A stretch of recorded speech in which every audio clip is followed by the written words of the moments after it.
Damodar valley কর্পোরেশনের অধীনে বিখ্যাত মাইথন বাঁধ। আর এই মাইথন বাঁধের ঠিক কাছেই এই মন্দিরটা, তাই পর্যটকদের কাছে এটা একটা আকর্ষণ। এই মন্দিরে মা দুর্গা ও মা কালীকে মা কল্যাণেশ্বরী রূপে পূজিত করা হয়। হ্যালো বন্ধুরা, আমি ঝুমা, তোমাদেরকে নতুন আর একটা ব্লগে স্বাগত জানাই। বন্ধুরা, আমি চলে এসেছি এখন মাইথন, আর এই মাইথন ড্যামের উপর থেকেই যে ভিউটা আমি দেখতে পাচ্ছি সেটাই তোমাদের সঙ্গে শেয়ার করছি। আজ এই ব্লগটা স্পেশাল হতে চলেছে, তার কারণ আমি আজ তোমাদেরকে এই ব্লগে দেখাবো মা কল্যাণেশ্বরী মন্দির এবং মন্দিরের সমস্ত খুঁটিনাটি তথ্য।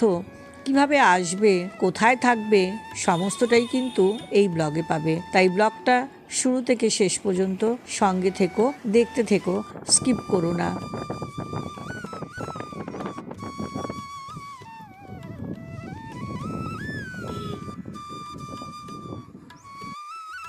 বন্ধুরা, আজ সকাল সকাল ঘুম থেকে উঠে রেডি হয়ে এখন বেরিয়ে পড়েছি মন্দিরের উদ্দেশ্যে।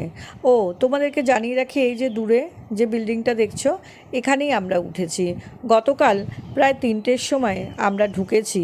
চেক ইন করে দুপুরে লাঞ্চ সেরে তারপরে একদম এনার্জি ছিল না, তাই আর বিকেলটাতে আর খুব একটা এদিক ওদিক ঘুরতে যাওয়া হয়নি। সন্ধ্যাবেলায় একবার মাইথন ড্যামে গিয়েছিলাম, যেটা তোমাদের সঙ্গে এর আগে শেয়ার করলাম। এবারে তোমাদেরকে দেখাই এই রাস্তাটা।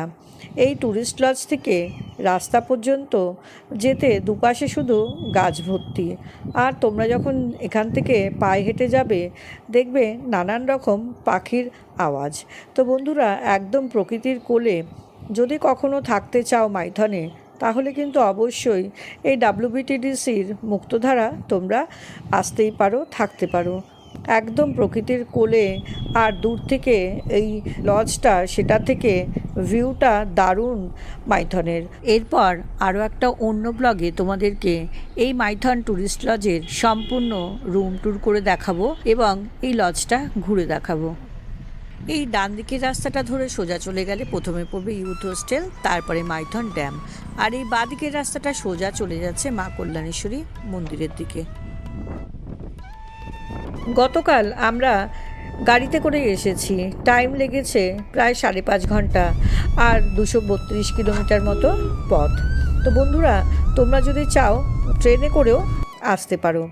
আচ্ছা, এর মধ্যে বলে রাখি বন্ধু, এখানে কিন্তু নজরে পড়ল কয়েকটা হোটেলও রয়েছে, সেই হোটেলগুলো তোমরা একবার দেখে নিও। আরও একটা নজরে পড়ল মন্দির, আমি কখনো খেয়াল করিনি। আজ যেহেতু শ্রাবণ মাসের প্রথম সোমবার, তাই এখানে ভোলে বাবার একটা মন্দির রয়েছে টিলার উপরে, আর সেই মন্দিরটাতেই কিন্তু দেখলাম বেশ ভিড় রয়েছে। লোকাল লোকেরা বেশ ধুমধাম করেই এখানে বাবার মাথায় জল ঢালবার জন্য সকাল সকাল রেডি হয়ে দেখলাম আসছে। তো বন্ধুরা, এখানে মন্দিরে যাওয়ার পথে নজরে পড়ল বেশ কয়েকটা হোটেল। তোমরা যদি কখনো নাইট স্টে করতে চাও মন্দিরে পুজো দিয়ে, তাহলে এই হোটেলগুলো দেখে নিতে পারো। যদিও বা হোটেলের ভিতরে রুম আমার দেখা হয়নি, আমি দূর থেকেই যাচ্ছিলাম। হোটেলগুলো নজরে পড়লো, স্ক্রিনে নামগুলো দিয়ে রাখলাম, তোমরা চাইলে এগুলো একবার গুগল চেক করে চলে আসতে পারো। এরপরে বলি বন্ধুরা, যদি কখনো তোমরা কলকাতা থেকে ট্রেনে আসতে চাও এই মা কল্যাণেশ্বরী মন্দির, কিভাবে আসবে? তো সকাল 6:15-তে 22387 ব্ল্যাক ডায়মন্ড এক্সপ্রেস ছাড়ে হাওড়া থেকে, যেটা ধানবাদে নামবে 11:18-তে। আর এই ট্রেনটাই আসানসোলে 9:41 আর বরাকরে 10:10-এ নামে। তো বন্ধুরা, তোমরা এখানে নেমে এখান থেকে অটো বুক করে চলে আসতে পারো মা কল্যাণেশ্বরী মন্দির। সারাটা দিন মন্দির ঘোরার পরে মাইথন ড্যাম ঘুরে দেখে তারপরে আবার বিকেলবেলায় এই ট্রেনটাই 22388 ধানবাদ থেকে ছাড়ে 4:20 নাগাদ, আর বরাকরে নামে 5:04-এ আর আসানসোলে 5:34-এ। এই ট্রেনটা ধরেই তোমরা হাওড়ার উদ্দেশ্যে চলে আসতে পারো, যেই ট্রেনটা রাত্রির 21:20-তে হাওড়াতে ঢুকে যায়। তো বন্ধুরা, এই হচ্ছে ট্রেনের ইনফরমেশন। মন্দিরের যে মেন গেট সেখানে তো পুজোর সামগ্রী পাবেই। এছাড়া দেখো বন্ধুরা, এখানে রাস্তাতেও অনেকগুলো দোকানপাট রয়েছে। এখান থেকে তোমরা পুজোর ফুল এবং সমস্ত সামগ্রী যা যা দরকার সেগুলো তোমরা এখান থেকে কিনে নিয়ে ঢুকতে পারো মন্দিরে। মাইথন থেকে প্রায় 7 মিনিটের মতো সময় লাগবে মন্দিরে পৌঁছাতে তোমাদের। অটো করেও তোমরা চলে আসতে পারো। বর্ধমান জেলার আসানসোল শহরে অবস্থিত এই মন্দিরটি দেবী কল্যাণেশ্বরীকে উৎসর্গ করা হয়েছে। দেবী দুর্গার অবতার, যিনি ঐশ্বরিক মা এবং রক্ষক হিসাবে পূজিত হন এই মন্দিরে।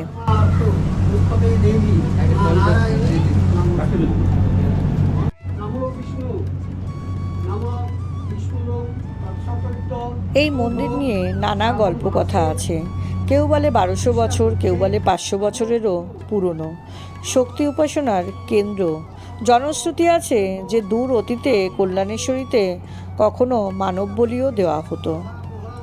যদিও বা মন্দিরটা বেশ কয়েকবার সংস্কার করা হয়েছে, আর আমি নিজে চোখেই দেখে আসলাম মন্দির সংস্কারের কাজ এখনও চলছে। মন্দিরটা খুব একটা বড় নয়। দেখো এখানে এই গুহার মতন যে জায়গাটা, এখানে মায়ের একটা ছোট্ট মূর্তি রাখা আছে। তো বন্ধুরা, দুর্গাপুজোর সময় কিন্তু এখানে বেশ ভিড় হয়। এই গুহার সামনেই ভক্তরা মায়ের নামে পুজো নিবেদন করে, আর মা এই গুহার মধ্যে থেকেই ভক্তদের মনের ইচ্ছা শুনে মনস্কামনা পূর্ণ করে। তো বন্ধুরা, দুর্গাপুজোর সময় কিন্তু এখানে বেশ ভিড় হয়। আর দুর্গাপুজোয় এই কারণে ভিড় হয়, এখানে মা কল্যাণেশ্বরী দুর্গারূপেই পূজিত হয়। কথায় বলে মা কল্যাণেশ্বরী নিঃসন্তানদের কখনো ফেরত পাঠায় না। যারা এই মনস্কামনা নিয়ে আসে, নিঃসন্তান মহিলারা, তাদের কোল আলো করে দেন মা কল্যাণেশ্বরী। এই মন্দিরে আসতে গেলে তোমাদের একটু হাতে সময় নিয়ে আসতে হবে, কারণ দেখলে বন্ধুরা, এখানে প্রত্যেকটা ভক্তকেই বসিয়ে পুজো এবং অঞ্জলি দেওয়া করান এখানকার ঠাকুরমশাইরা। তাই প্রত্যেককে একটু সময় ধরে দাঁড়াতে হয়। যদিও বা আমাদের ভাগ্য আজকের ভীষণই ভালো ছিল, একদমই ভিড় ছিল না, আমরা 2-4 জনই মাত্র ছিলাম। যাই হোক, মন্দিরে পুজো দেওয়ার পরে এবারে মন্দিরটা প্রদক্ষিণ করে নেব। তোমাদেরকে বলছিলাম মন্দির সংস্কারের কাজ চলছে। দেখো মন্দিরে দেখলাম এখন এখানে কিছুটা কাজ হচ্ছে।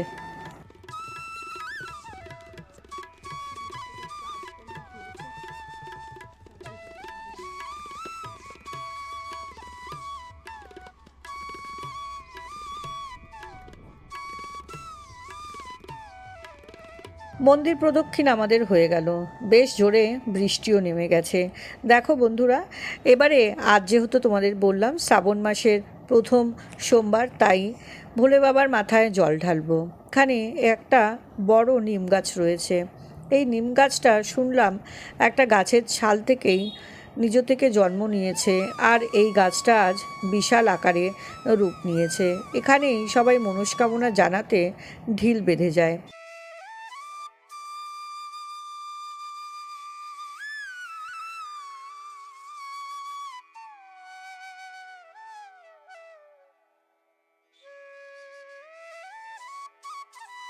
আস্তে আস্তে মন্দিরে এবারে ভক্ত সমাগম বাড়ছে। আমরা যখন ছিলাম তখন একদমই লাইন ছিল না। গোটা মন্দিরেই নজরে পড়বে প্রচুর পায়রা। এখানে প্রচুর পায়রার বসবাস রয়েছে।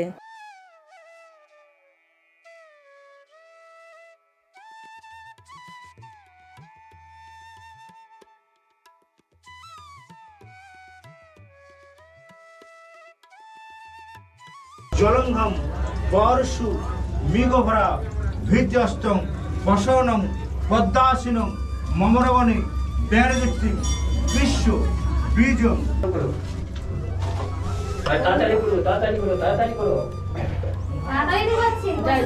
মন্দিরের গেটটাও বেশ ছোট, আর মন্দিরের ভিতরে জায়গাও খুব কম, তাই ঠাকুরমশাইও খুব তাড়া দিচ্ছে তাড়াতাড়ি পুজো করে বেরোনোর জন্য। কারণ বাইরে অনেক পুণ্যার্থীরাই দাঁড়িয়ে আছে। প্রথম দিনই বাবার মাথায় জল ঢালার ভিড় রয়েছে প্রচুর, ঢল রয়েছে অনেক পুণ্যার্থীর। ফুটটা আপনার চৌকাটার মধ্যে মন্দির রেখে দেবেন। মেন মেন মেন যে দুয়ার আছে না, আর এই পিছনে কি একটা মন্দির আছে? মায়ের পায়ের ছাপ। মায়ের পায়ের ছাপ।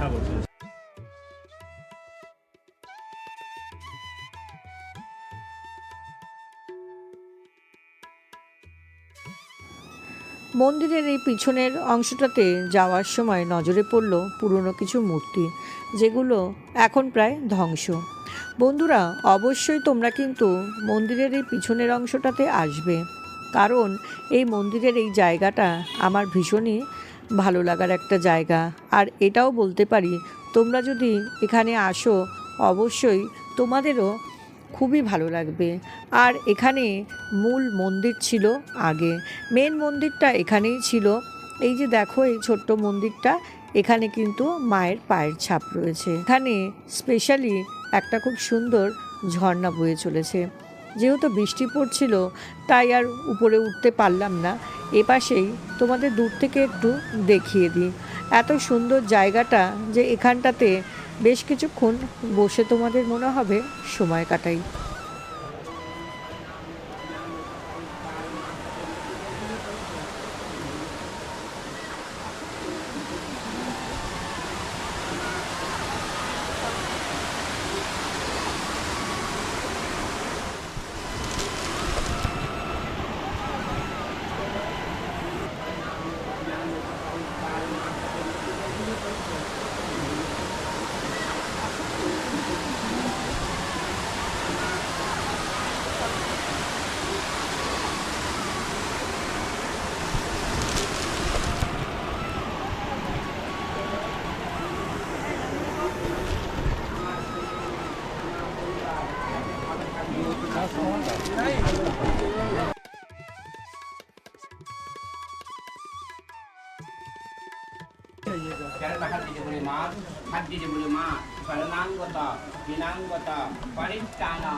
ইনি যাক, তারপরে আমরা পরিত্রাণ পরায়ণে সর্বশান্তি হরে দেবী নারায়ণী নমস্তুষ্টে।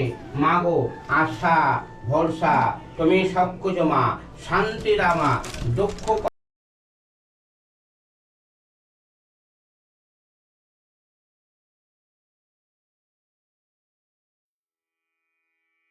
এটাই মূল মন্দির। আগে এখানেই মন্দিরটা ছিল, এখানে মায়ের পায়ের ছাপ রয়েছে। বন্ধুরা, এই কল্যাণেশ্বরী মন্দিরের অনেক গল্পকথা শোনা যায় লোকমুখে। এখানে একটা জঙ্গল ছিল সেই সময়, আর এই জঙ্গলের পাশ থেকেই এক সময় এক শাখা বিক্রি করতে করতে যাচ্ছিল। তখন এখানে একটা মেয়ে শাখারিকে ডেকে শাখা পড়তে চায়। শাখারি তখন শাখাটা পরিয়ে দেয়। পরার পরে যখন দাম চায়, সে তখন এইখানকার এক পুরোহিতের নাম বলে। শাখারিকে বলে সেই পুরোহিতের বাড়িতে গিয়ে সেখান থেকে এই শাখার দামটা নিয়ে আসতে। সেই কথা মতো শাখারি চলে যায় সেই ঠাকুরমশাইয়ের বাড়িতে। ঠাকুরমশাইকে গিয়ে বলল, ঠাকুরমশাই আপনি শাখার দাম দিন। ব্রাহ্মণ একবারের জন্য অবাক হলো, তারপরে আর মুখে কিছু না বলেই শাখার দামটা শাখারিকে দিয়ে দিল। আর জানতে চাইল কোথায় সেই মেয়েটা যেখানে বসে শাখাটা পড়েছে। শাখারি এখানে নিয়ে চলে আসলো ব্রাহ্মণকে। এসে দেখলো এখানে আশেপাশে কেউ নেই, শুধু রয়েছে একটা পায়ের ছাপ। ব্রাহ্মণ খুব ভালো মতোই বুঝতে পারলো যে কে ছিল সেই মেয়েটা, কারণ ব্রাহ্মণ তার আগেই স্বপ্নে আদেশ পেয়েছিল যে মা তার কাছে বলছে আমাকে চুড়ি পরিয়ে দে। এখানে মাকে সবাই শাখা সিঁদুর দিয়েই পুজো দেয়। এখানে মা একটা ছোট্ট গুহার ভিতরে থাকে, আর সেখান থেকেই মা সকলের মনস্কামনা শোনে ও ভক্তদের মনোবাঞ্ছা পূর্ণ করে। এই রকমই নানান রকম অলৌকিক কাহিনীতে মোড়া রয়েছে এই কল্যাণেশ্বরী মন্দির। নানান লোকের মুখে নানান গল্প, অনেক অলৌকিক গল্প শোনা যায়। বন্ধুরা, এই অশোক গাছের নিচেই রয়েছে হনুমানজি। হনুমানজিকে প্রণাম করে এবারে আমরা চলে যাব আমাদের লজে।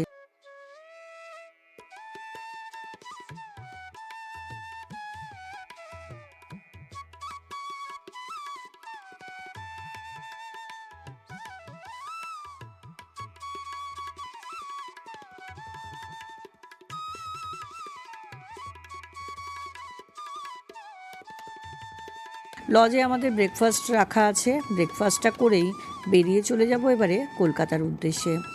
আমার নতুন বন্ধুরা যারা এই ব্লগটা দেখলে তাদের কেমন লাগলো অবশ্যই কমেন্ট করে জানিও। যদি ব্লগটা ভালো লাগে আমার চ্যানেলটাকে সাবস্ক্রাইব করে নিও, এই রকম ব্লগ ভিডিও তোমরা পেতে থাকবে। দেখা হবে আবার আরও একটা নতুন ব্লগে। আমার পাশে থেকে লাইক আর কমেন্ট করতে ভুলো না, কিন্তু নতুন বন্ধুরা অবশ্যই সাবস্ক্রাইব করে নিও।